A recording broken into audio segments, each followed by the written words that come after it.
मानसनिवासाय श्रीरामचन्द्राय वागीशायस्य वदने लक्ष्मीर्यस्य च वक्ष्यसि यस्यास्ते हृदये संवेत् तं नृसिंहमहं भजे। गुरुर्ब्रह्मा गुरुर्विष्णुर् गुरुर्देवो महेश्वरः गुरुस्साक्षात् परब्रह्म तस्मै श्रीगुरवे नमः। भक्तिभक्त भगवंत गुरु चतुरनाम बपु एक, तिनके पदवंदन किए नाशहि विघ्न अनेक। गोविंद जय जय गोपाल जय जय, जय जय गोपाल जय जय, गोविंद जय जय गोपाल जय जय, गोविंद जय जय गोपाल जय जय।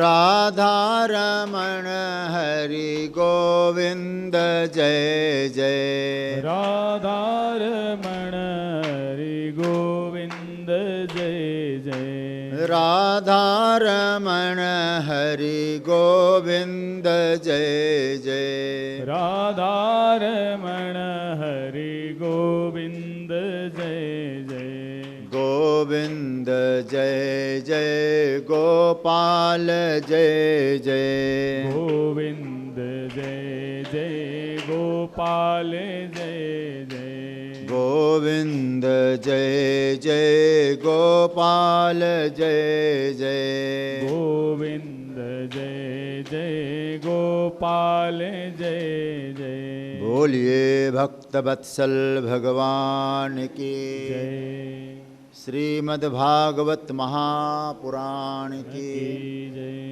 वृंदावन बिहारी लाल के जय, गौरी शंकर भगवान के जय, गजानन महाराज के जय, पूज्य संत श्री राधे राधे जी महाराज की जय, सद्गुरुदेव भगवान की जय, सत्य सनातन धर्म की जय, जय जय श्री राधे।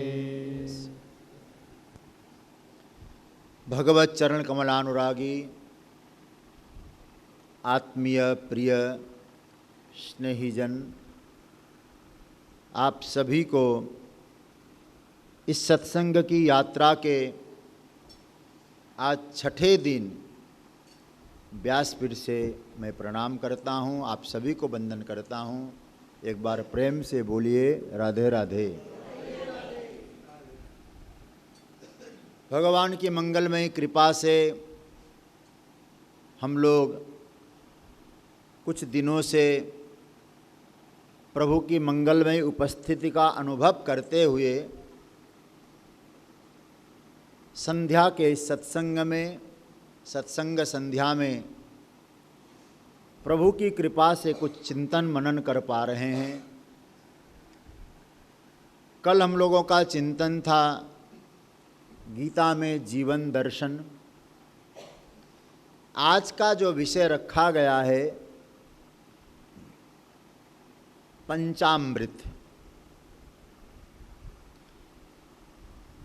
यदि देखा जाए, जब हम लोग मंदिर में जाते हैं, कहीं पूजा करते हैं, तो हमारे जो गुरुजन होते हैं वो हमको कहते हैं आप पंचामृत पाइए। उसमें दूध, दही, घी, शहद और शक्कर, चीनी, ये 5 चीज़ें उसमें मिली होती है। और ऐसा लगता है ये परमात्मा का प्रसाद है, बड़े आदर पूर्वक हम उसको लेते हैं। तो कुछ संतों ने ऐसा विचार किया, क्या कुछ और भी पंचामृत पर हम लोग चिंतन कर सकते हैं। गुरुजनों के चरणों में बैठ कर के आज आपके सामने कुछ पंचामृत पर शब्द पंचामृत जो धारण करने की स्थिति है, पाना नहीं है, इसको धारण करना है, वो आपके सामने रख रहा हूं, जिसको मैं कहूं 5P, 5P है उसमें। बहुत ध्यान से सुनिएगा, पहले मैं उनका नाम गिनाता हूं। आपको ये लग रहा होगा पता नहीं कौन से ग्रंथ से बोलेगा, बिल्कुल साधारण भाषा में बोलूँगा, किसी वेद उपनिषद की बात नहीं सुनाऊंगा, एकदम साधारण रूप से आपके सामने बात रखने का प्रयास करूंगा। 5P कौन कौन से हैं? प्रसन्नता, पवित्रता, प्रपन्नता, पुरुषार्थ और प्रभु कृपा। ये 5P है, पंचामृत है, ये अमृत है एक एक। और ऐसा प्रतीत होता है मैंने प्रभु की कृपा को सबसे अंत में ले जाके रखा है। तो हम लोगों को क्या करना है, ये प्रभु कृपा का अमृत उसी को प्राप्त होगा जिसने 4 अमृत जीवन में तैयार किया है। तभी जाकर के अंतिम जो अमृत है ठाकुर जी अपनी कृपा दे देंगे, उड़ेल देंगे कृपा को। मैं एक एक सूत्र पे आपके सामने बात रखने का प्रयास करूंगा। मैं चाहूंगा इसको खूब चिंतन करना, मनन करना और धारण भी करना। सबसे पहला सूत्र जीवन में यह है प्रसन्नता। देखिए, जब कोई व्यक्ति चाहे भौतिक मार्ग का पथिक हो, चाहे अध्यात्म के मार्ग में जीता हो, यदि वो भीतर से प्रसन्न है ना, तो भजन करते समय यदि प्रसन्न है वो व्यक्ति, तो उसको अनुभव आ जाता है कि ईश्वर मेरे बड़े निकट हैं। प्रभु की निकटता का वही अनुभव कर पाता है जो भीतर से प्रसन्न होता है। जीवन में प्रसन्न। और एक बात हमेशा याद रखना, हमारी प्रसन्नता किसी वस्तु और व्यक्ति पर डिपेंड न हो, आधारित किसी वस्तु और व्यक्ति पर न हो। होता क्या है, कोई चीज़ हमारे पास है, हम खुश हैं, वो चीज़ हमारे पास नहीं है तो हम दुखी हैं। तो आपसे ही मैं पूछूं, तो प्रसन्नता अपने पास है कि आपकी प्रसन्नता कैद हो गई कहीं, किसी वस्तु और व्यक्ति के परिधि में हमारी प्रसन्नता कैद हो गई? और कैद हो गई तो आप विचार करना, आपको चारों तरफ की हर प्रकार की सुविधाएं यहाँ दें और बाहर से दरवाज़ा बंद करके ताला लगा दें, तो आप कैद हो गए, पराधीन हो गए, आप स्वाधीन नहीं है। और लिखा क्या है, पराधीन सपने हो सुख नाहि। जो पराधीन होता है वो कभी सुखी नहीं हो सकता है। जैसे हम यदि पराधीन होते हैं, कैद हो जाते हैं, तो हम सुखी नहीं हो सकते। तो कभी क्या हम लोगों को ये विचार करने की आवश्यकता नहीं, कहीं हमारी प्रसन्नता में भी कहीं किसी के अधीन के आधार पे हम लोग कैद हो गए, डिपेंड हो गए। तो वो प्रसन्नता आपकी अपने पास है कि किसी वस्तु और व्यक्ति के पास है? अब ये चिंतन करना। यदि देखा जाए वो वस्तु है तो हम खुश है, वो व्यक्ति मिले तो हम खुश हैं, तो आपकी तो प्रसन्नता व्यक्ति और वस्तु में कैद हो गई, हम में तो नहीं है ना। इसलिए प्रसन्नता के संदर्भ में मैं एक बात आपसे कहूं, प्रसन्नता स्वाधीन हो। कैसी प्रसन्नता? स्वाधीन प्रसन्नता, पराधीन प्रसन्नता न हो। समझ रहे बात को? स्वाधीन प्रसन्नता। और विशेष करके युवा लोगों से भी मैं कहता हूं, जब कभी चर्चा करता हूं, तो कभी कुछ चीज़ हमको सफलता मिलती है, किसी चीज़ में हमको सफलता मिली, हम उस समय खुश होते हैं, ठीक है ना। कब खुश हुए हम? हमको जब सफलता मिली हम खुश हो गए। तो मैं को इसको इस तरह से कहता हूं, जब सफलता मिली आप खुश हो गए, आप खुश होना चालू करो, सफलता मिल जाएगी। है? बात समझ रहे हैं ना? सफलता मिलने के बाद प्रसन्न है तो प्रसन्न होना चालू हो जाओ, आपको सफलता मिलेगी ही मिलेगी। इसलिए, और एक मुझे स्मरण में आ रहा है, पवन नंदन श्री हनुमान जी का एक प्रसंग मुझे याद आता है। सागर पार करना था सबको, और आप उस सुंदरकांड से पहले किष्किंधा कांड का अंतिम पाठ देख लेना जरा। निज निज बल सब काहू भाषा, पार जाय कर संशय राखा। अपने अपने बल की चर्चा कर ली, लेकिन पार कोई जाने को तैयार नहीं। ठीक है, कोई जाने को तैयार नहीं। एक कहता है मैं 10 योजन चला जाऊंगा, अब 100 योजन का सागर है, 10 योजन जाने की बात करता है। तो दूसरे ने कहा भाई पार नहीं होना है, 10 क्यों बोलो, जरा ज्यादा बोलो। बोले कहाँ, मैं 90 योजन चला जाऊंगा। 10 बाकी रखो ना, क्या दिक्कत है? लोगों को तो लगेगा 90 योजन जा सकता है? बस पार नहीं होना है। तब तक एक व्यक्ति को जोश आ जाता है, वो कहता है अंगद कहे जाऊं मैं पारा। अंगद जी को जोश आ गया, कहते मैं तो पार चला जाऊंगा। सभी वानर लोग कहते जय हो युवराज अंगद की, आप पार जा रहे हैं, राम जी का काम आप करेंगे। अंगद जी ने कहा तुमने पूरी बात सुनी नहीं, आधी बात में ताली बजा दी। अरे पूरी बात तो सुन लो, क्या कहना चाहते हैं? तो अंगद जी ने कहा अंगद कहे जाऊं मैं पारा, और वापस आते समय संशय, जिय संशय कछु फिरती बारा।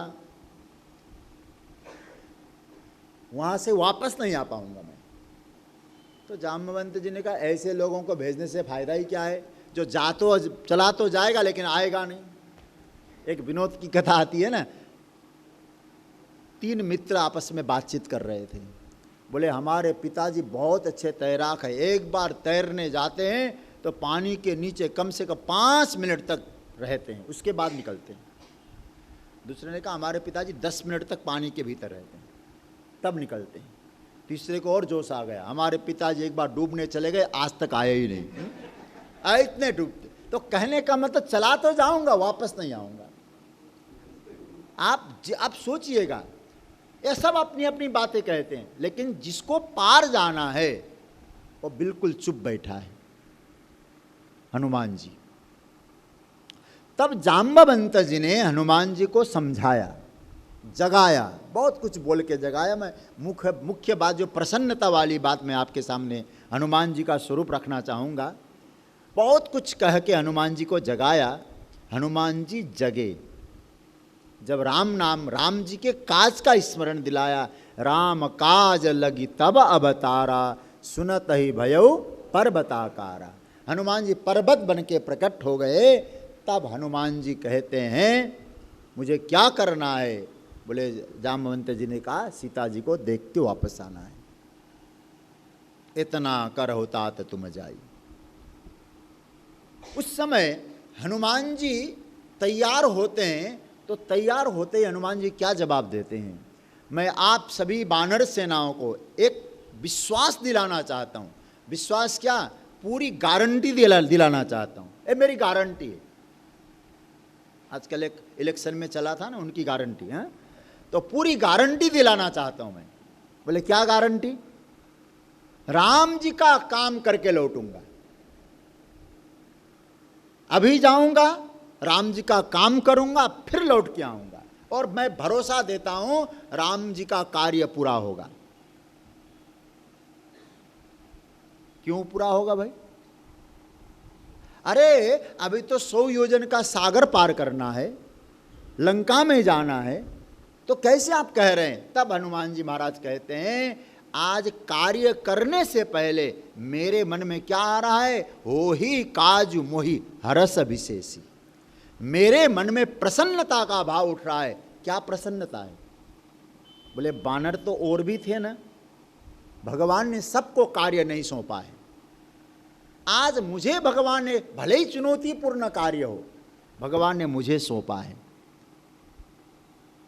और याद रखना, भगवान जब किसी पर भरोसा रखते हैं तब काम सौंपते हैं। उसके मन में विचार आना चाहिए, ठाकुर जी को मेरे हुनर पर भरोसा है। और मैं तो स्पष्ट बोलने वाला, स्पष्ट बोलता हूं, जब जब जीवन में चुनौतियां आए तो ये समझ लेना ईश्वर का विशेष आदेश आपके लिए है।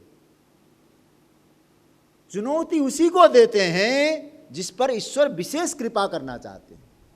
इसलिए याद रखना, चुनौतीपूर्ण कार्य ईश्वर के अनुग्रह से ही प्राप्त होता है। ये हमेशा इस बात को याद रखना। अब लेकिन बालकों की तरह जब बात आ जाती है ना, किसी दो बालक हों, उसको कहा जाए बेटा तुम एक काम करो, तो क्या बोलता है, मुझे क्यों, इसको क्यों नहीं बोला गया? ये तो बालक बुद्धि है जी। उस बालक के मन में विचार आ जाए, अरे देखो माता पिता को मेरे ऊपर कितना भरोसा है, मुझे काम के लिए कहा, इनको नहीं कहा, ये विचार आना चाहिए। अब हनुमान जी महाराज कहते हैं कि प्रभु ने मुझे सौंपा, इसका मतलब है ईश्वर की बड़ी कृपा, भरोसा है चुनौतीपूर्ण कार्य, और उस कार्य को करते समय मेरे मन में प्रसन्नता है। याद रखिएगा, जब व्यक्ति के मन में विचार आता है, ये समाज में अध्यात्म का मार्ग हो चाहे भौतिक मार्ग हो, जब जब कोई चुनौतियां आए और आप ईश्वर का अनुग्रह मान के उस काम को करने के लालायित बनो और हृदय में प्रसन्नता का भाव रखो, तो मैं आपको गारंटी देता हूँ शास्त्रों का अध्ययन करके, तो परमात्मा उस काम को पूरा करने के लिए औजार दे चुका होता है। औजार दे दिया है उसने। जब हृदय में प्रसन्नता है तो भगवान ने आपके लिए औजार दे दिया है। आप सोचिएगा, इतनी बात हनुमान जी के मार्ग में औजार कैसे उपस्थित हुए, तो भी आप चिंतन करें ना। हनुमान जी का जाना, विभीषण का उसी समय जगना, राम नाम गाना, हनुमान जी को सुनाई पड़ना, एक कोई सडनली हुआ नहीं है। ये ईश्वर का संयोग है, परमात्मा ने जो संयोग बनाया है। तो हम असफल क्यों होते हैं? हम लोग पहले से सोच लेते हैं, पता नहीं मेरे ऊपर ही क्यों इतनी विपत्तियां आती है, चुनौतियां आती है। उन चुनौतियों को जब ये व्यक्ति सोचता है ईश्वर ने मेरे ऊपर विशेष कृपा की है, मैं प्रसन्नता से उस कार्य को पूरा करूंगा, तो परमात्मा ऐसा ऐसा संयोग बना देता है, मालूम ही नहीं पड़ता वो काम कैसे हो जाता है। तब हनुमान जी कहते मेरे मन में प्रसन्नता है, ये प्रसन्नता ही गवाही दे रही है कि ईश्वर का कार्य पूरा हो जाएगा, सफलता मिलेगी। तो आपके जीवन में जो प्रसन्नता है यदि आ जाए, बिना व्यक्ति और वस्तु पे डिपेंड होके आपकी प्रसन्नता और भगवान ने मेरे ऊपर भरोसा रखा है, ये विचार आ जाए, तो समझ लीजिएगा वो कार्य पूरा हो जाएगा। इसलिए जीवन में आपको ये बहुत दिव्य अमृत है, प्रसन्नता। कभी उदास मत होना। और एक बात आपको बताऊं, कई लोगों की एक आदत सी हो जाती है, ईश्वर ने सब कुछ दिया है ना, उनसे पूछो क्या है, कैसे हैं आप, क्या बताएं, सब गड़बड़ है सब कुछ है, कुछ नहीं उसके पास, सब कुछ। और याद रखना वो ईश्वर अंतर्यामी है, बार बार कहोगे कुछ नहीं है, भीतर से किसी दिन कहेगा तथास्तु, तथास्तु कह देगा आपको, निश्चित है, वो तो भीतर बैठा ना अंतर्यामी। इसलिए उसे कहो सरकार तेरी बड़ी कृपा है, रोम रोम शुक्र गुजार है। और एक बात मैं आप लोगों से निवेदन करूं, ये जो पिंड है और बाहर का ब्रह्मांड, यूनिवर्स जिसको बोलते हैं, कहते हैं पिंड में और ब्रह्मांड में ज्यादा अंतर नहीं होता है। आपका ये पिंड जैसा विचार करता है, जैसा सोचता है, ब्रह्मांड उसी प्रकार की व्यवस्था करता है।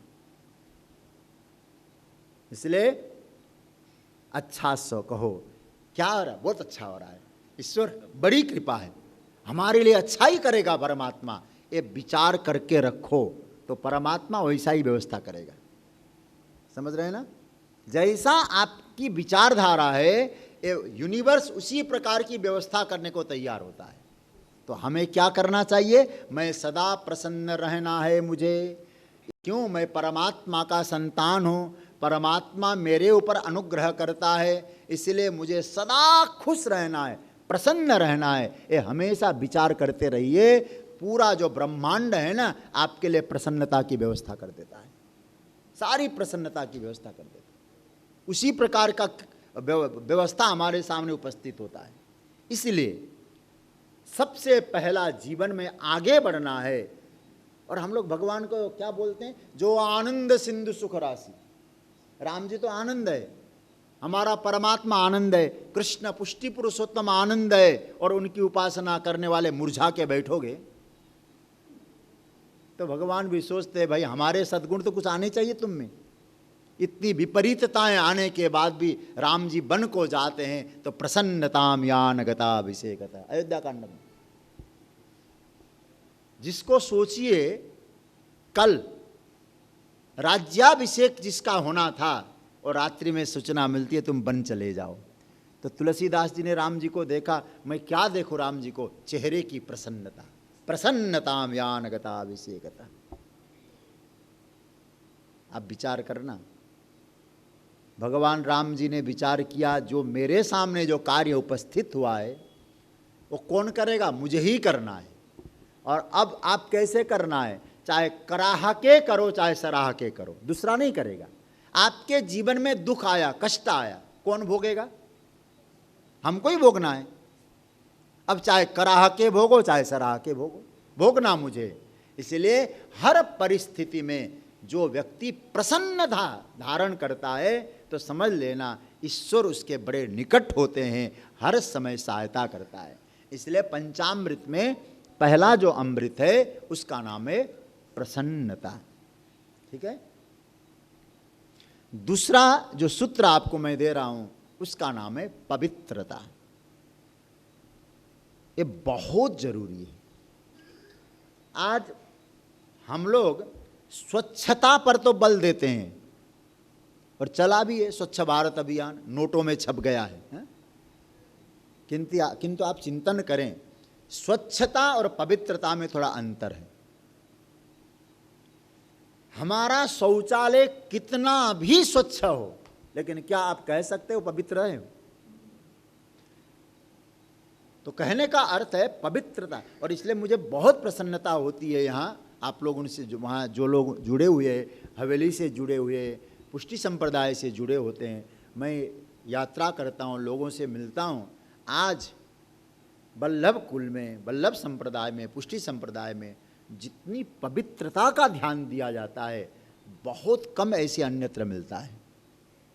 बहुत पवित्रता का ख्याल होता है।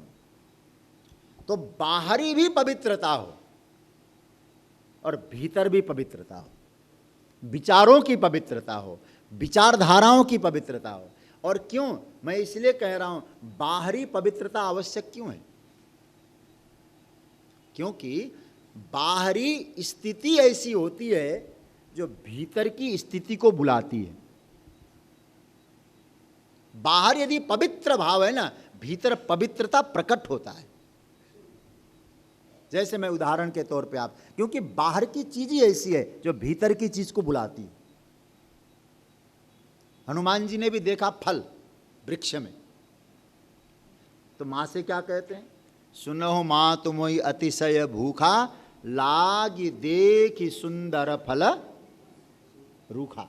इस पेड़ में, रुख मतलब पेड़, इस पेड़ में हमको फल दिख रहे हैं, तो फल दिख रहे हैं तो क्या हो रहा है?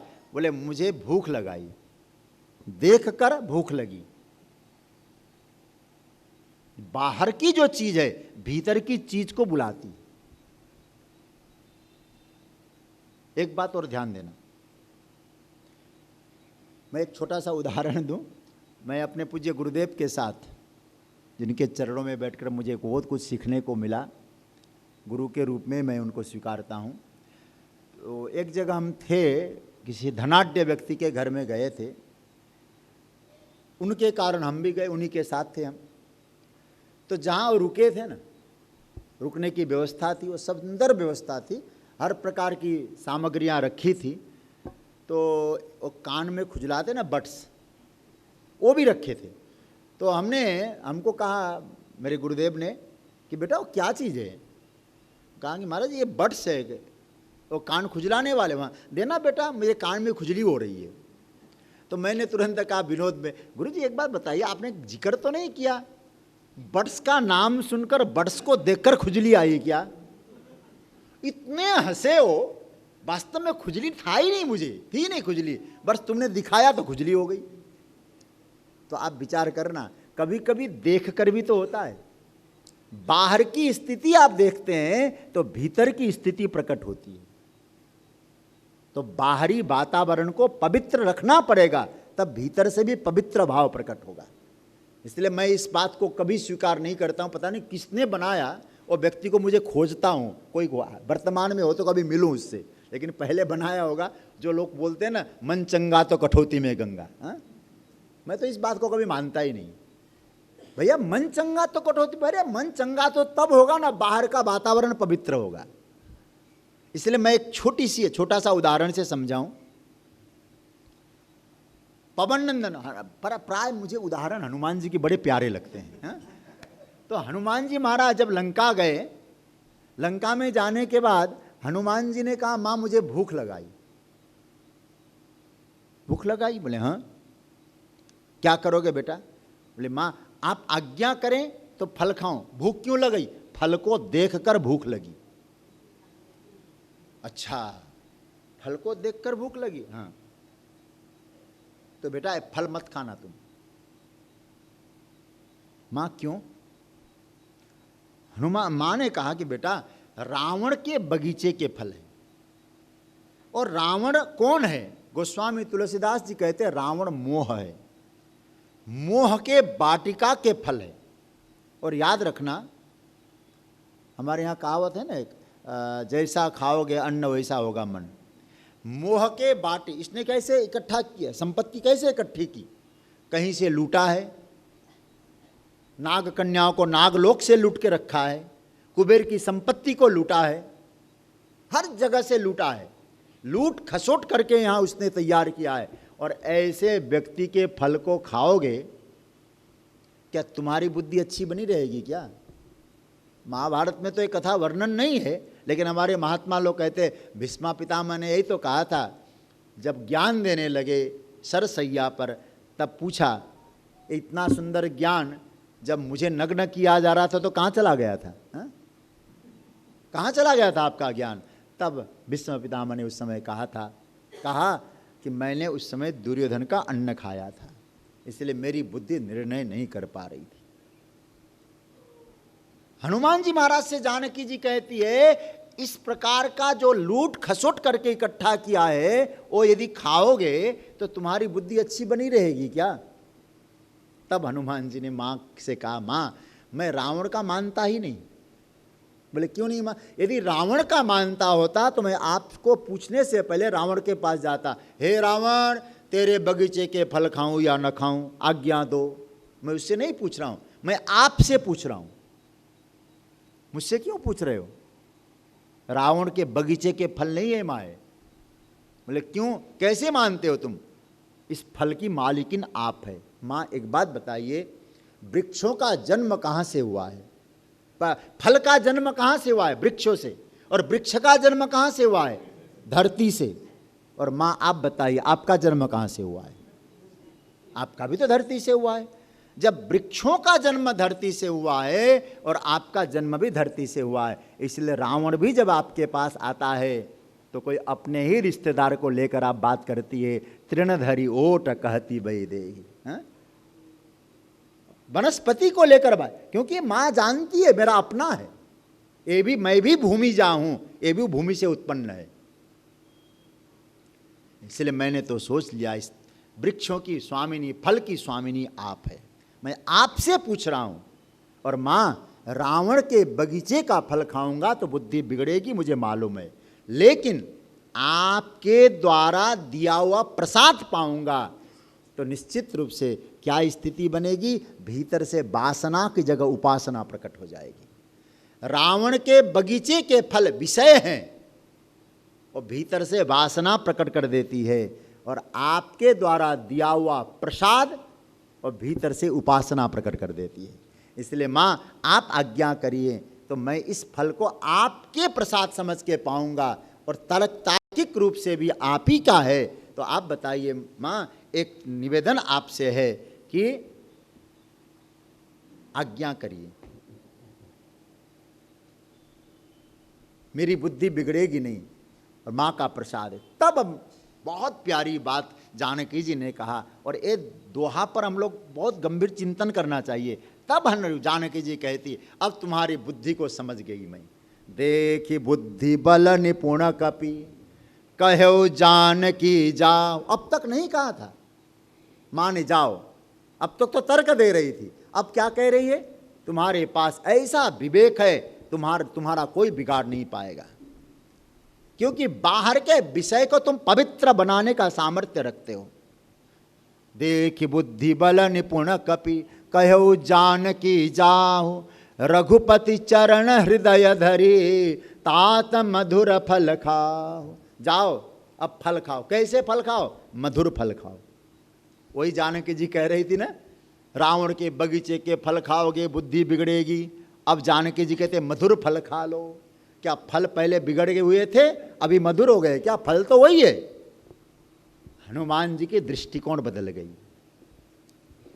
प्रिय स्वजनों, संसार में हमको रहना है, दृष्टिकोण बदलना पड़ता है, और यदि दृष्टिकोण बदल सकते हो तो वस्तुओं को प्रसाद बना दो, तो वस्तु पवित्र हो जाएगी, तो भीतर से उपासना आएगी। और दृष्टिकोण बदल नहीं पाते हैं तो उसी प्रकार की व्यवस्था बना के रखो, अन्यथा जीवन में पवित्रता का केवल कल्पना मात्र नहीं है, क्योंकि बाहरी स्थिति यदि पवित्र है तो निश्चित रूप से भीतर भी पवित्रता का अभाव प्रकट हो जाएगा। विचारों की पवित्रता आनी चाहिए, समझ रहे हैं ना। जब बाहर बहुत सुंदर वातावरण होता है ना, आप विचार करिएगा, वहां आपके भीतर की सोच विचार भी बहुत अच्छी बनती है। हमारे यहाँ कहा जाता है कंपनी अच्छी रखो, अच्छी कंपनी में रहोगे ना, अच्छा सोच आता है। इसलिए दूसरा जो अमृत मैं आपके सामने बता रहा हूं वो है पवित्रता। तो बाहर जो कुछ मेरे पास है ये ईश्वर का प्रसाद है, ये सोचिए। अब मैं आपसे कहूं एक कोई चीज लेके लो फल खाओ, आप कहेंगे क्यों खाएं भाई? लेकिन उसको ठाकुर जी को भोग लगाओ, तुलसी दल डालो, अब फल नहीं बोलता कोई, प्रसाद लो। वस्तु वही है। पहले फल कह रहे थे तो किसी व्यक्ति का था, अब ठाकुर जी को भोग लग गया तो व्यक्ति का वहां अधिकार नहीं होए, अब प्रभु का प्रसाद है। और प्रसाद जो पाएगा, प्रसाद पवित्र है तो भीतर भी पवित्रता का भाव आएगा। इसलिए जीवन में पवित्रता का ख्याल रखना बहुत जरूरी है। भीतर भी पवित्रता रखो, विचारों की पवित्रता हो, सोच की पवित्रता हो, और बाहर भी पवित्र विचार रखो, पवित्र व्यवस्था में रहो, क्योंकि जैसा आप व्यवस्था बनाते हैं भीतर से वही स्थिति प्रकट होती है। सब विषय हैं तो भीतर से वासना आएगी, और सब प्रसाद है तो भीतर से उपासना आएगी। तो दूसरा जो अमृत है, हमें जो कुछ मिला है ये प्रभु का प्रसाद है, ये सोचो तो समझना पवित्रता भाव वहाँ जुड़ जाएगा, और बाहर पवित्रता हो जाएगा तो भीतर से भी पवित्रता बन जाएगी। इसलिए जीवन में पवित्रता का ख्याल रखना बहुत जरूरी है। स्वच्छता रखो लेकिन पवित्रता भी रखो। तो दूसरा अमृत है, प्रसन्नता हो, पवित्रता हो। तीसरा अमृत है प्रपन्नता हो। प्रपन्न शब्द का अर्थ होता है, मैं प्रपद शब्द से मैं प्रपन्नता को मैं आपसे कहूं, देखो संस्कृत भाषा में प्रपद शब्द, प्रपद जानते हैं? प्रपद कहते तलवे को, जो पैर के तलवे होते हैं ना, संस्कृत में कहते हैं उसको प्रपद। और उस प्रपद में जो है, उस प्रपद पर जो आश्रित है उसी को कहते हैं प्रपन्नता। देखिए प्रपन्नता का भाव कहाँ आया है? कल भी मैंने चर्चा की थी गीता पर चर्चा करते समय, दूसरे अध्याय का 7वां मंत्र, शिष्यस्ते हम साधि माम त्वाम प्रपन्नम। प्रभु मैं आपके चरणों का प्रपन्न हूं, चरणों में प्रपन्न हूं। प्रपन्न का सीधा सा अर्थ है मैंने परमात्मा को हृदय से स्वीकार किया है, मेरे सर्वस्व भगवान है, मैंने उनको स्वीकार किया है, ये विचार आ जाए। देखो भाई, भगवान श्रीमद् भगवत गीता में क्या कहते हैं 15वें अध्याय में, संसार में जितने हैं सब मेरे ही हैं, मम एव अंशः ममैवांशो जीवलोके। आप लोगों को गर्मी लग रही है, मैं देख रहा हूँ, इधर आ जाइए। हाँ बाहर हैं, गर्मी सब लोग वो कर रहे हैं ना। हाँ भीतर जगह है थोड़ा बहुत तो। बोलिए भक्तवत्सल भगवान की। कहने का तात्पर्य है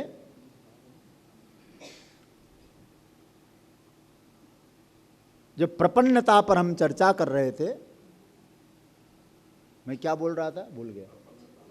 प्रपन्न भगवान कहते हैं ममैवांशः, ममैवांशो का अर्थ क्या है, मम एव अंशः, ठीक है, मेरे ही हैं, संसार में जितने हैं सब मेरे ही हैं।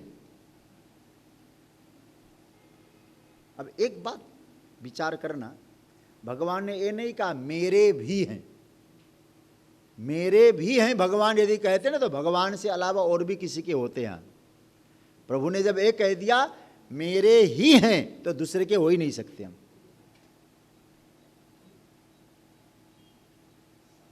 इसलिए हमको क्या होना है, भगवान के चरणों का आश्रय लेकर के उनकी प्रपन्नता को स्वीकार करके हमको ठाकुर जी का प्रिय होना है। जो ठाकुर जी का प्रिय बनता है कब बनता है, जब प्रपन्नता को स्वीकार करता है। अर्जुन ने प्रपन्नता को स्वीकार किया तो अर्जुन प्रभु का प्रिय हो गया। देवहूति ने स्वीकार किया, तम त्वागताहम शरणम शरणम, ठाकुर जी की प्यारी हो गई, बहुत दिव्य उपदेश दिया। जो भगवान का प्रपन्न होता है, प्रपन्नता का और गंभीर अर्थ मैं आपके सामने रख लूंगा, प्रपन्नता से ही प्रभु प्रिय बन सकता है। प्रभु की प्रियता पानी है तो प्रभु के बन के रहना होगा। एक संत का बहुत प्यारा भाव है, प्रभु का बन करके भगवान का भजन करो, भगवान के लिए करो और भगवान का बन करके करो। प्रभु का बन के प्रभु का भजन और प्रभु के लिए करें।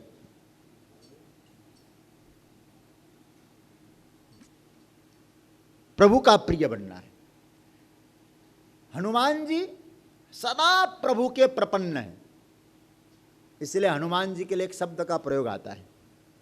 जब हम लोग एक स्तुति गाते हैं ना, वो आप पकड़ना उन स्तुति को, अतुलित, याद है ना मंत्र, अतुलित बल धामम, बोलिए, धनुज वन कृशानुम सकल गुण निधानम रघुपति बात जातम। एक बहुत प्यारा मेरा भाव मुझे बहुत अच्छा लगता है। जब हनुमान जी की स्तुति करते हैं तो गोस्वामी जी कहते हैं रघुपति प्रिय भक्तम, रघुपति का प्रिय भक्त हनुमान जी। ये कब हुए, प्रपन्नता से हुए, प्रभु को स्वीकार करने से हुए। प्रभु मेरे सर्वस्व है, ये भाव आया, हनुमान जी भगवान के प्रिय हो गए। और भगवान का पूजा करो, भजन करो, हम भगवान के भक्त तो हो सकते हैं, लेकिन प्रिय भक्त बनना बड़ा कठिन है सज्जनों। क्या करना होगा, प्रिय हनुमान जी बनना हो, प्रिय भक्त बनना हो, प्रपन्नता चाहिए। कैसे प्रपन्नता, अब ध्यान से सुनना। भगवान ने क्या कहा, संसार में सब मेरे ही हैं, ठीक है ना, लेकिन महाराज सब तो हैं आपके, लेकिन आपका प्रिय कौन है। जैसे मैं उदाहरण के तौर पे कहूं, एक पिता के 2 पुत्र हों और उस पिता ने अपनी जितनी संपत्ति थी दोनों पुत्रों को बराबर बांट दिया। बड़े बेटे ने कहा, भाई मैं तो इस काबिल नहीं था, जितना मेरे पिता ने मुझे दिया है मैंने तो कमाया भी नहीं, सब पिताजी का कमाया हुआ है, जितना दिया है पिताजी का प्रसाद है मेरे लिए,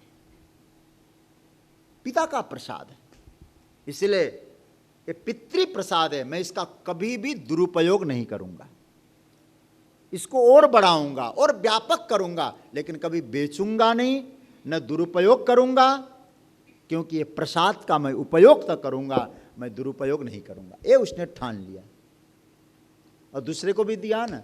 उसने क्या कहा, करना धरना कुछ नहीं, बाप की संपत्ति मुफ्त में मिल गई, खाओ पियो मौज उड़ाओ, अरे भैया जितना चाहो उतना, अब कुछ करना तो है नहीं, इतनी संपत्ति कौन कम खत्म होगा, बेच डालो, कम पड़े तो बेच डालो। उसने ऐसा ही काम किया, खूब बेचने लगा, धीरे धीरे धीरे धीरे एक ने उन्नति की और एक, अब आप विचार करना, पिता जीवित है, पिता जीवित है, दोनों बेटों को संपत्ति बराबर दी, एक ने पिता का प्रसाद समझकर उसको और बढ़ाया और एक ने मुफ्त की संपत्ति समझकर खत्म कर दिया। अब मैं आपसे पूछूंगा, सही सही जवाब दीजिएगा। अब उस पिता से पूछा जाए, पिताजी आपके दोनों बेटे हैं? बोले हाँ है तो दोनों ही बेटे, मैंने जन्म दिए, मैंने पैदा किए, मेरे द्वारा उत्पन्न हुए हैं, मेरे बेटे हैं, बिल्कुल सत्य है, लेकिन हम आपसे एक चीज पूछना चाहते हैं। बोले क्या? अच्छा बताइए ना, इन दोनों में प्रिय कौन है आपका? क्या बोलेगा बाप? है तो दोनों बेटे, लेकिन प्रिय तो बड़ा ही है, क्योंकि जो मैंने दिया उसको खूब इसने बढ़ाया है। तो हमारा परमात्मा भी हमारा पिता ही तो है, माता है, पिता है। अमृतस्य पुत्रा त्वमेव माता च पिता त्वमेव, वही परमात्मा हमारा पिता है। तो आप विचार करिएगा, हम सबको संपत्ति देता है ना, वो ये संपत्ति है, शरीर संपत्ति है, ये संपत्ति है, वाणी संपत्ति है, विचार संपत्ति है, ये बाकी तो ये संपत्ति की संपत्ति है जी। ये तो आप फिर भी चला भी जाएगा ना, दोबारा ला सकते हैं, लेकिन ये चला गया तो ऐसी संपत्ति है और सबको दिया है ना। अब उसने जो संपत्ति दे दी, अब हम लोग क्या सोचें, क्या कहना। इस संपत्ति का अनादर नहीं भैया, इस संपत्ति का भी आदर है, लेकिन जब इस संपत्ति मिले तो विचार करो किसके लिए संपत्ति है। घर किसके लिए, कपड़े किसके लिए? मेरा शरीर है तब न मिला है, तब न चाहिए, लेकिन शरीर किसने दिया? टेलीविजन देख रहा हूं मैं, बहुत प्यारा चित्र है, लेकिन आंख किसने दी? आप विचार करिएगा, उस परमात्मा ने कितनी बड़ी संपत्ति दी हो। टेलीविजन मिल जाए लेकिन आंख नहीं है आपके, तारीफ करो, ठीक है, करना चाहे टेलीविजन, ससुराल से आया तो ज्यादा ही तारीफ होती है, लेकिन आप इस पर सोचिएगा, जिस परमात्मा ने नेत्र दिया है, क्या उसके तारीफ करने का समय है मेरे पास?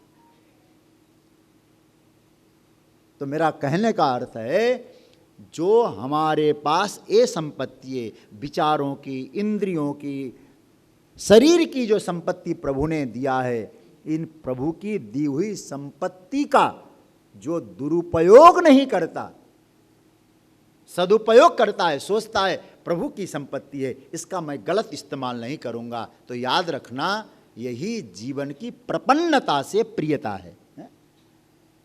प्रपन्नता से प्रियता यदि बनना है तो ये विचार करो, मैं कभी भी मेरे पास जो कुछ है, क्योंकि मैंने खरीदा तो नहीं है, वो खरीदने से मिलता भी नहीं है, ये सब तो किसी का दिया हुआ है ना।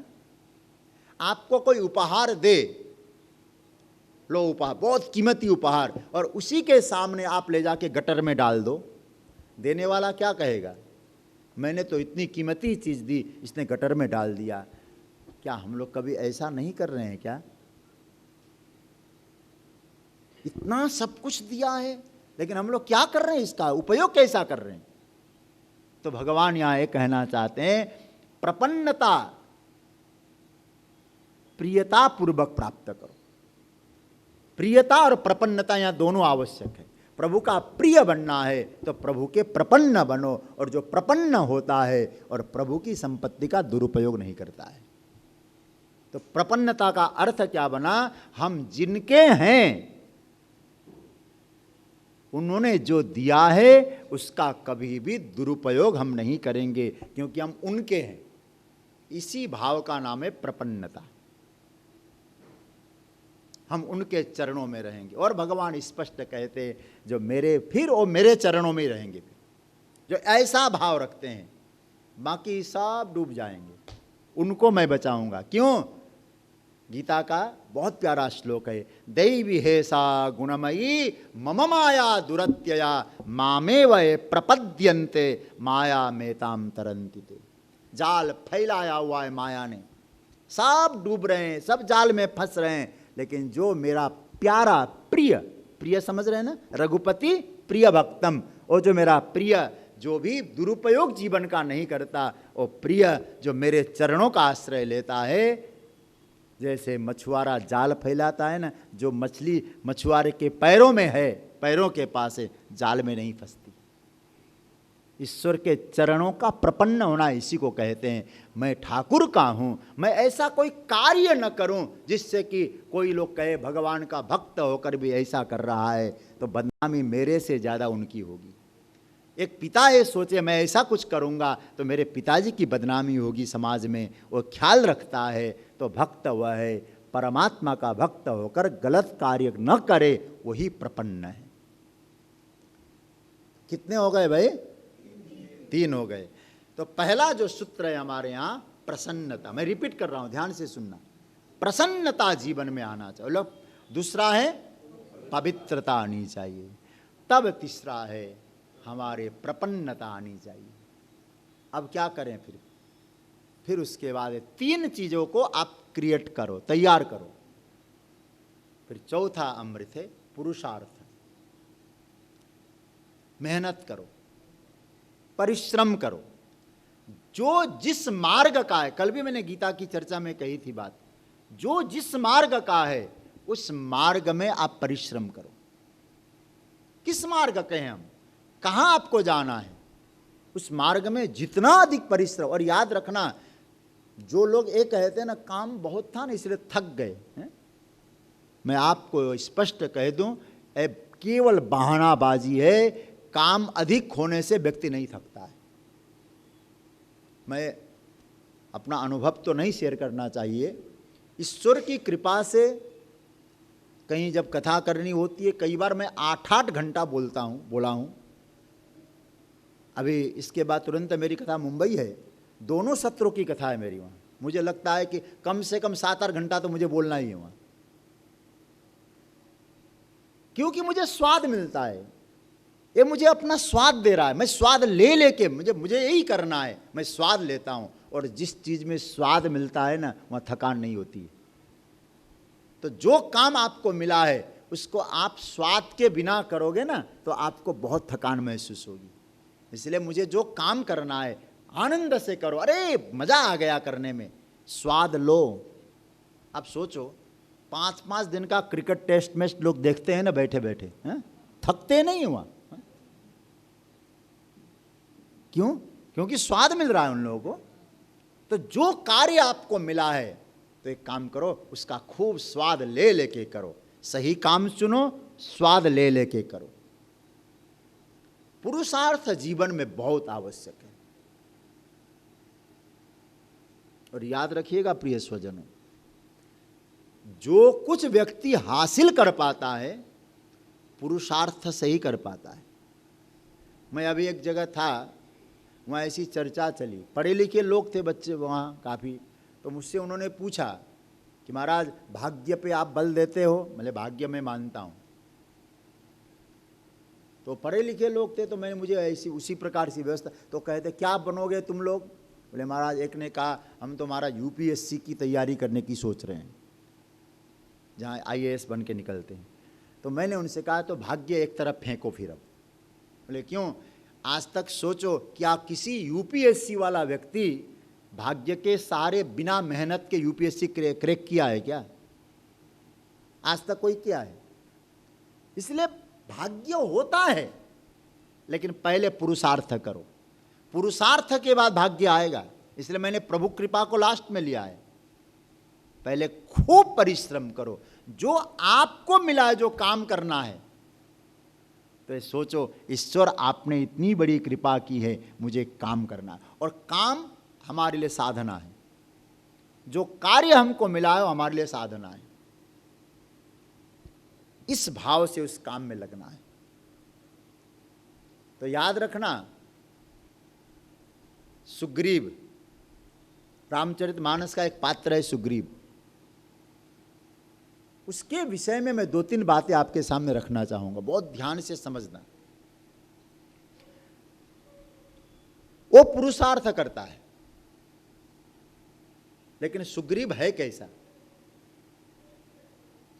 उसने, और डरपोक है एक तो, ठीक है ना, बड़ा डरपोक है सुग्रीव, और हमेशा संशयग्रस्त रहता है। भगोड़ा है, भागना जानता है वो। इसलिए हनुमान जी से भी क्या कहता है, पता करो बाली के भेजे हुए दूत आ रहे हैं, लगता है यदि बाली के भेजे हुए दूत है तो मैं भाग जाऊंगा। हनुमान जी ने कहा विचित्र व्यक्ति है, तो जिनको देख करके भय भी भागता है, उन्हीं भगवान को देखकर भय से भाग रहा है? विचित्र आदमी है। लेकिन आप सोचिएगा, वही सुग्रीव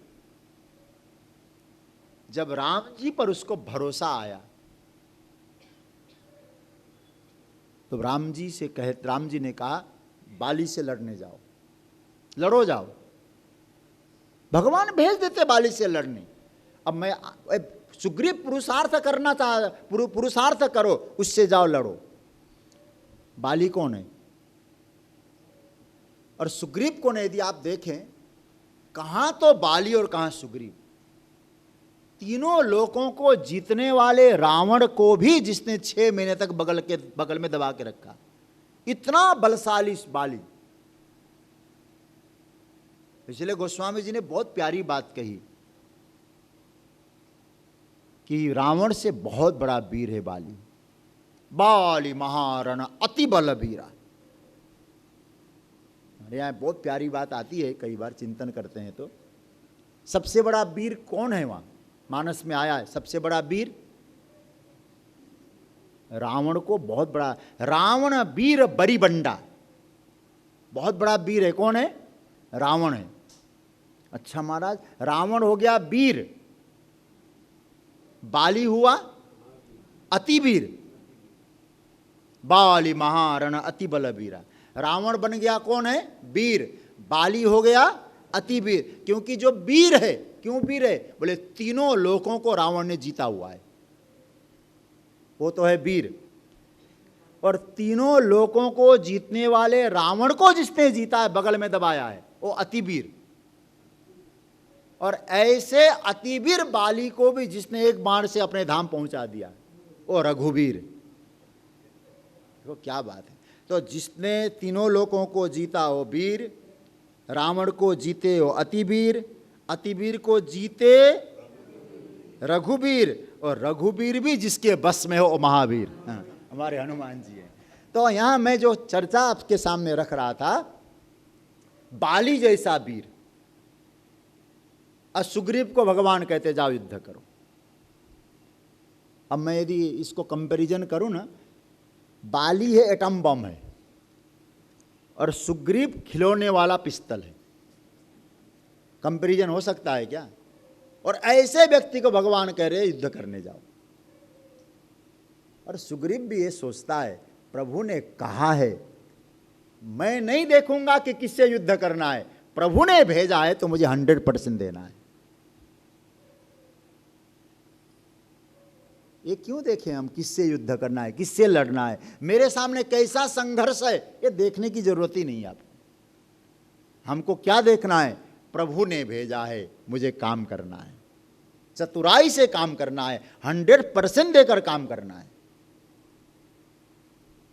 इसलिए मैं एक चीज आपसे कहूं, थोड़ा अलग विषय लेके मैं आपके सामने बात रखना चाहता हूं। जब अब आज भारतवर्ष में या विश्व में महान क्रिकेटर सचिन तेंदुलकर को कौन नहीं जानता है। जब उसने अंतर्राष्ट्रीय क्रिकेट से संन्यास लिया ना, इतना लंबा कैरियर, उसके बाद जब संन्यास लिया, टाइम्स ऑफ इंडिया में उनका इंटरव्यू छपा हुआ है, गूगल में सर्च करके आप लोग देख सकते हैं।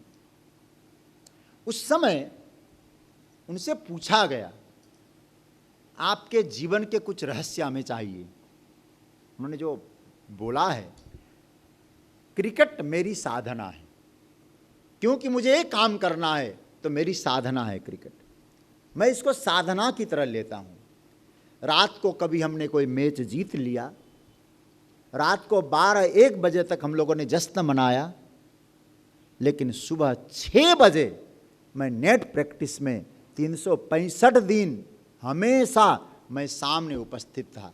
6 बजे मैं पहले गेंद का सामना करता था। मुंबई में होता था, वानखेड़े में पहुंचता था, लेकिन नहीं तो मैं बिल्कुल 6 बजे अपना प्रैक्टिस में जाता था, जब तक मैंने क्रिकेट खेला। ऐसे इतने महान नहीं बनते, जो अपने प्राप्त पुरुषार्थ को इस तरह से लेते हैं ना, वही महान बनते हैं। इसलिए चौथा जो अमृत मैं आपको पुरुषार्थ कहता हूं ना, उसको आप साधना के रूप में लो। मुझे करना है, जैसे प्रभु की मूर्ति है, मेरे लिए कर्म मेरी मूर्ति बन के आए हैं। इसलिए श्रीमद् भगवत गीता जैसा ग्रंथ 18वें अध्याय में जाके भगवान कहते, स्वकर्मणा तमभ्यर्च्य सिद्धिर्विन्दति मानव। हे अर्जुन, अपने कर्म से मेरी पूजा करो। जो तुमको मिला है जो कर्म, वो एकदम साधना पूर्वक कर्म करोगे तो उस कर्म से मेरी पूजा हो जाएगी। और उसने आगे क्या कहा है, जब मैं बैटिंग करता था, अब कई लोग कहते थे, महाराज हमको आके सुनाते थे, सामने वाला बैट्समैन बोले मेगरा आएगा, इसी के बाद बॉलिंग करने, ब्रेटली आएगा, कोई बहुत बड़ा गेंदबाज आएगा। मैं देखता नहीं था कि कौन आएगा, मैं गेंद देखता था। मुझे इसके साथ सामना करना है, उस व्यक्ति के साथ सामना नहीं होना है, मेरी गेंद के साथ। तो कहने का अर्थ यह है, परमात्मा पर भरोसा हो, आप प्रपन्न हैं, आप पवित्र हैं, आप प्रसन्न हैं, तो अपना संपूर्ण है तीनों अपने पुरुषार्थ पे लगाओ। खूब परिश्रम करो। अध्ययन करना है तो उसमें पूरी तरह से लगो, व्यापार करना है तो उसमें लगो। जो काम हमको मिला है, ये नहीं देखना है कि क्या करना है, मुझे इस भाव से सिद्ध करना है, मुझे एक काम करने का है। क्यों? मेरे प्रभु ने मुझे दिया है काम, और प्रभु ने दिया है तो प्रभु कहाँ है? प्रभु सामने है। सुग्रीव से कहा दिखते तो नहीं है, सुग्रीव ने कहा दिखते नहीं है लेकिन होते हैं। कई बार हमको दिखते तो नहीं ईश्वर, लेकिन होते हैं, और वो हमको ऊर्जा दे रहे हैं। ठीक है ना? तब क्या हुआ, जो ऊर्जा दे रहे हैं तो उनकी ऊर्जा को लेकर के वो व्यक्ति जैसे ही वो गया, सुग्रीव युद्ध करने के लिए, किसके साथ युद्ध कर रहा है? तीनों लोकों को जीतने वाले रावण को भी बगल में दबा के रख सकने वाला इतना बड़ा वीर सुग्रीव युद्ध करने जाता है। तो भगवान ने देखा, बेचारा ये नहीं सोचता है कि इसके साथ कैसे युद्ध करूंगा, लेकिन महाराज जो काम दिया जा रहा है उसको 100% एनर्जी से कर रहा है, तो मुझे कृपा करनी होगी। तब भगवान बाण चला देते हैं। अब सुग्रीव ये कहता, महाराज बाण आप ही को चलाना है ना, मुझे क्यों भेज, तो यहीं से चला दो ना। कई बार हम लोग ऐसे ही कहते ना, जब तुम्ही को करना है तो सब पहले कर देते, हमको क्यों भेज रहे हो वहां? भैया किए बिना पता भी नहीं चलता है, पहले करना पड़ता है, तब समझ में आता है ईश्वर कृपा करता है। बिना निठल्ले बैठे और कहते कृपा करो कृपा करो, भगवान कहते नहीं होती, दौड़ना पड़ता है, भागना। इसलिए एक कथा बहुत प्यारी प्रसिद्ध है कि बुद्ध भगवान जब ज्ञान प्राप्त करके अपने गांव में गए मधुकरी लेने, उनकी धर्मपत्नी आई यशोधरा और आके कहा, भिक्षा दी, बाकायदा भिक्षा देकर कहा, आपको ज्ञान मिल गया ना? एक भिक्षा देने वाली महिला की तरह मैं आपसे एक प्रश्न करना चाहती हूं, आपको ज्ञान मिला? बुद्ध ने कहा मिला। जो ज्ञान आप पाने के लिए गए, कब गए? एक अबला और उसका एक बेटा अनाथ छोड़ करके आप रात्रि में यहां से निकल के चले गए। वो ज्ञान क्या इस घर में नहीं था, यहां नहीं था? आपको वहां जाना पड़ा वो ज्ञान लेने के लिए।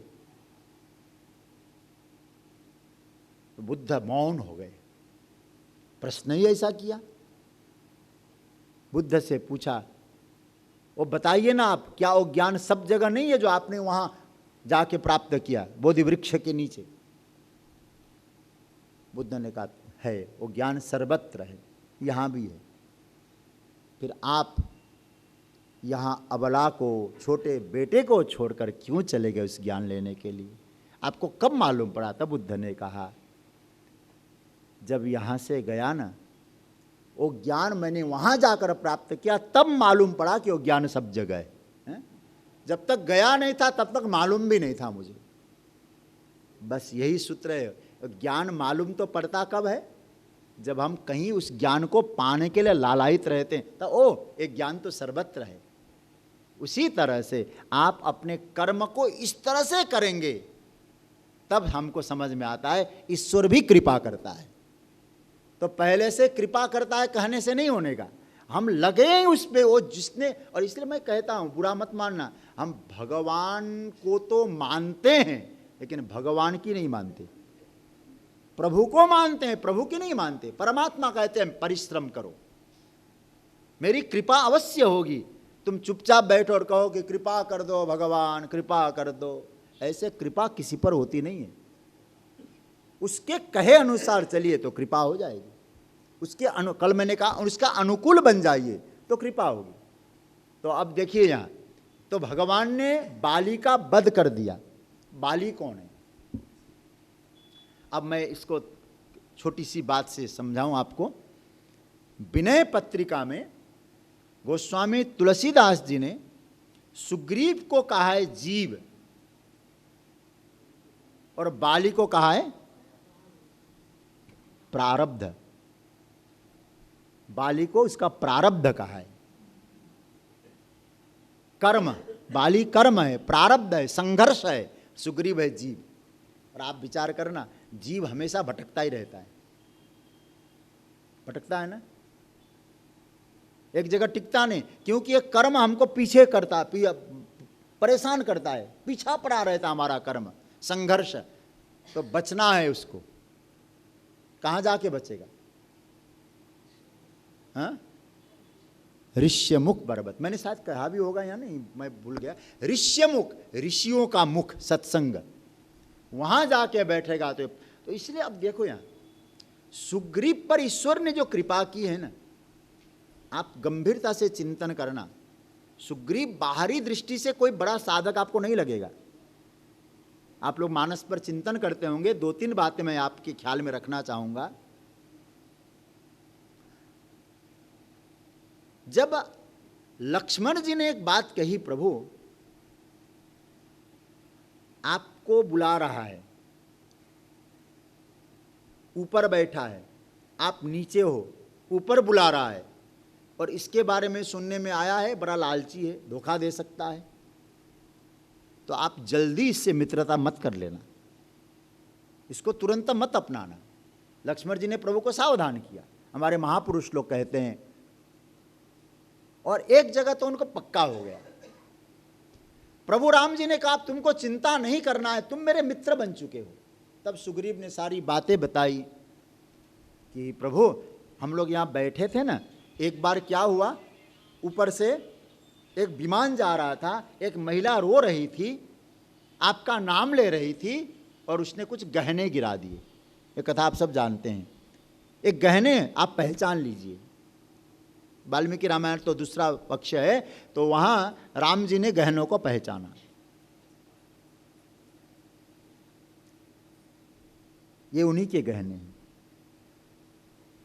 तो सुग्रीव कहता है आप चिंता न करना सरकार, आप तो महाराज किसी तरह से प्राण प्रण से सीता की खोज करेंगे।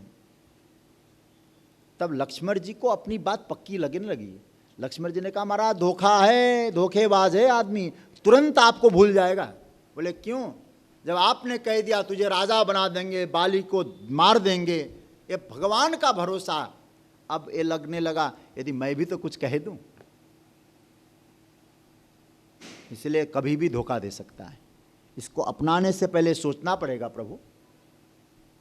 तब मेरे प्रभु ने कहा सुग्रीव को मैं क्यों अपना रहा हूं, केवल ये नहीं रे कि मैं हनुमान जी ने यहां बुला लिया हो। 3 विशेषताएं सुग्रीव पर। जो लोग सुग्रीव को बाहरी दृष्टि से देखते हैं ना, कुछ नहीं उसमें, लेकिन उसकी अंतरंगता में देखो तब ठाकुर जी कैसी कृपा करते। इसलिए मैंने तीसरा सूत्र दिया हूं आपके, 5वां अमृत मैंने कहा प्रभु कृपा।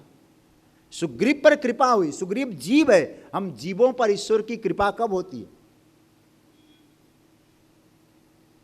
4 अमृत है ना, प्रसन्नता, पवित्रता, प्रपन्नता, पुरुषार्थ, और 5वां है प्रभु कृपा। ये सुग्रीव पर प्रभु की कृपा हुई। कैसे प्रभु कृपा हुई, ध्यान से समझना। सुग्रीव में जितने अवगुण थे डाल दो, कोई दिक्कत नहीं है। एक दिन मैं चर्चा कर रहा था ना, एक बहुत अच्छे संत, उन्होंने हमसे क्या कहा, बोले आपने बिल्कुल ठीक कहा सुग्रीव के विषय में।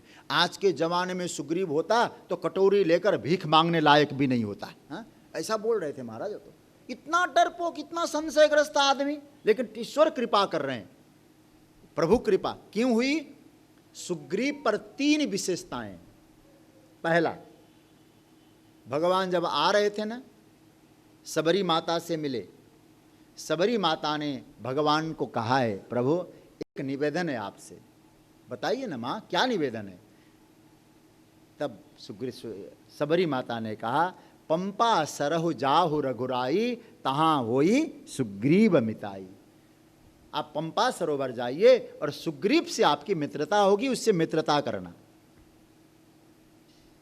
भगवान कहते पहली विशेषता इसकी यह है, सबरी माता जैसी भक्त हमसे कहे, बोले उसके पास जाके उसको अपना लेना। मैं याद करना आपको बताना चाहूँगा, यदि कोई संत, कोई सदगुरु खूब भजन करता हो ना, और कभी ठाकुर जी का उनको दर्शन हो जाए और ठाकुर जी कह दें आपने हमको तो दर्शन दिया, उसको भी कृपा कर लेना, तो ठाकुर जी विवश हो जाते कृपा करने के लिए। हमारे यहाँ इसलिए कहा जाता है किसी भक्त का सम्मान करो, कभी अपराध मत करो। सम्मान करेंगे तो कभी उस भक्त को हमारी याद आ जाएगी ना, तो ठाकुर जी हमारे ऊपर अनायास कृपा कर देते हैं। इसलिए सबरी माता का निर्देश। तो इसका मतलब है जब ईश्वर से कोई भक्त ही सिफारिश करे तो भगवान कहते हैं उसके ऊपर कृपा होगी, प्रभु कृपा। दूसरा, राम जी ने कहा लक्ष्मण एक बात विचार करो, जब सीता जी जा रही थी, रावण हरण करके ले जा रहा था, उस समय और भी तो बहुत लोग मिले होंगे, उन सबके ऊपर तो गहने सीता जी ने नहीं गिराए। इसमें कौन सी विशेषता है कि सीता जी को भी इस पर भरोसा है? तो भक्त है सबरी, भक्त को भरोसा है। भक्ति है सीता, भक्ति को भरोसा है ना। और हनुमान जी कौन है? जय जय जय हनुमान गोसाई कृपा करहु गुरुदेव की नाई। हनुमान जी पर भरोसा है और हनुमान जी पर आंख मूंद कर भरोसा करता है। इसलिए तो जब आते हैं ना राम लक्ष्मण आते हैं तो पहले तो कहता बाली के भेजे हुए दूत आ रहे हैं, तो फिर क्या कहते, बोले एक काम करो हनुमान जी आप जाके पता करो।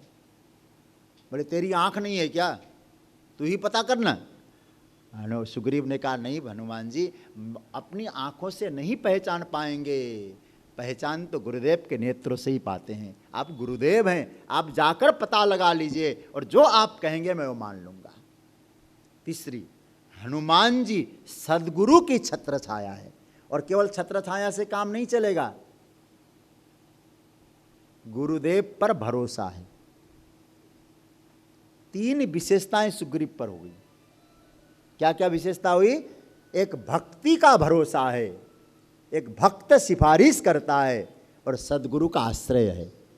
ये 3 इस पर, इसलिए भगवान बाहरी नहीं देखते, अंतरंग में जाके देखते हैं अंतर की स्थिति क्या है इसकी। इसलिए भगवान ने देखा लक्ष्मण ये तीन विशेषता जहां होगी चौथा तो पहुंच ही जाएगा। भक्ति, भक्त, गुरु, ये तीन की कृपा जिसको हो जाए तो भगवंत की कृपा हो जाती है। भक्त की कृपा, भक्ति की कृपा और गुरु कृपा, ये तीन जिसने पा लिया है भगवंत की कृपा उसके ऊपर हो जाती है।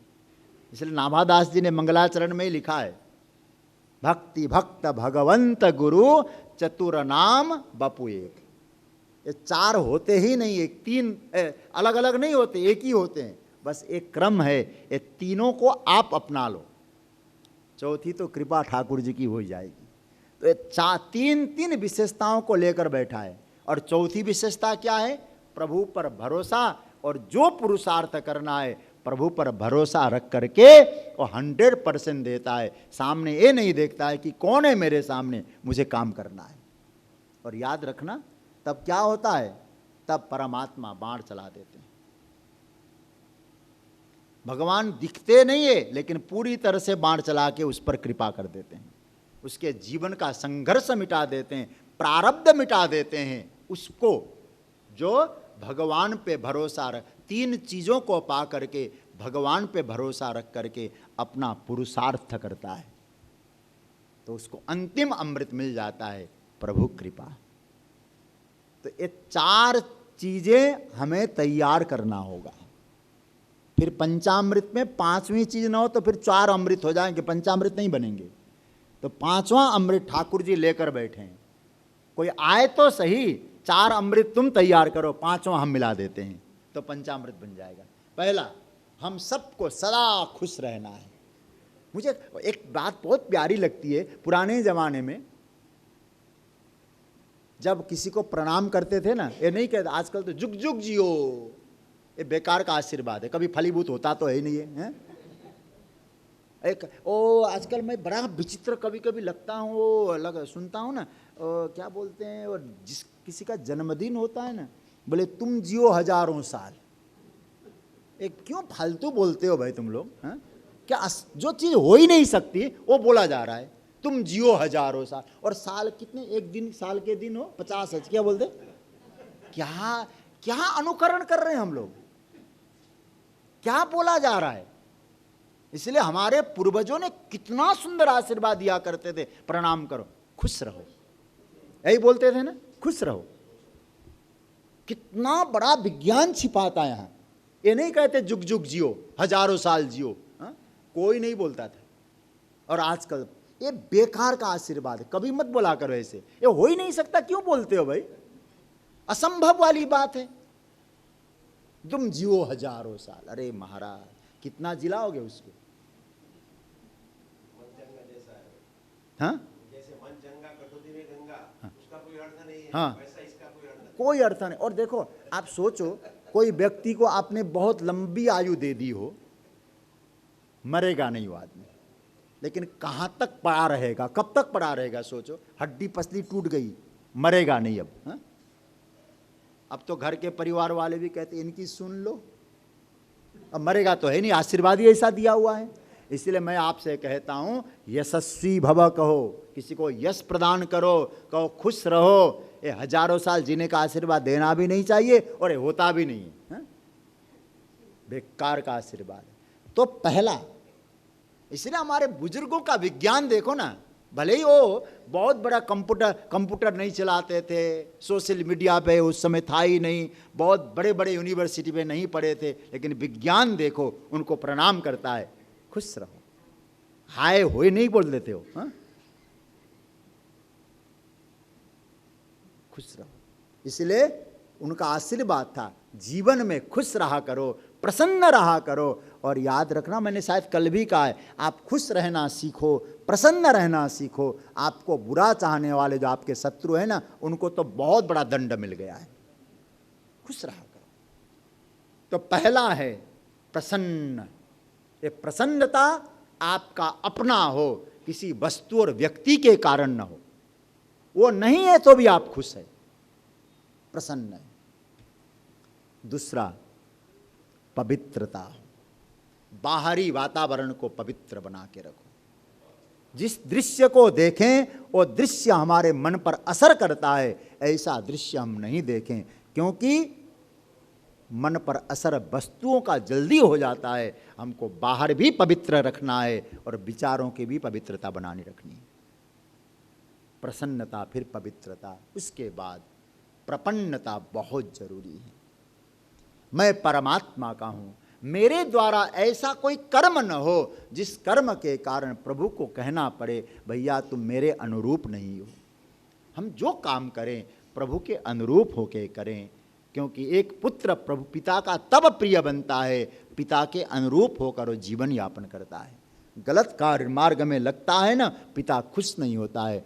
आप भले ही बहुत देर तक पूजा पाठ न करो, मैं नहीं बोलूँगा बहुत देर तक पूजा पाठ करो, लेकिन आपके पास जो कुछ है और प्रभु का है, इस विचार से अपने जीवन के हर आयामों को, इंद्रियां, शरीर, विचारों का सदुपयोग करो।